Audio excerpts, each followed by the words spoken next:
Жаз келди. Чиркей, пиркей, бүргө, сүргө, мошка, сошкалар кыйнады. Мен силерге мындай оружие, бомба рецепт айтып берем.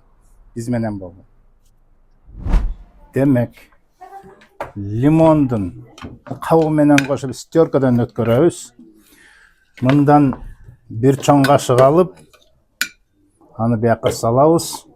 Бул мына гвоздика дегендин уругунан бир кичинекей чай кашык салабыз. Мына алма уксусунан бир чоң кашык кошобуз. Лавр жалбырагынан 4-5 кошобуз.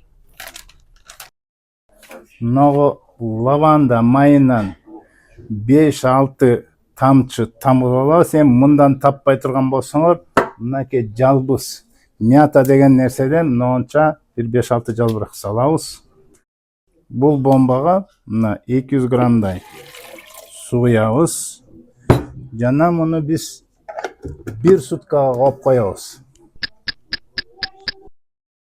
Биз муну эми чыпкалайбыз. Жана чачуучу идишибизге куябыз. А мен өзүм болсо муну ушуга куюп туруп, ушуну пайдаланам. Мына бир жайга силерге сонун жана кан соргучтарга каршы оружие, бомба.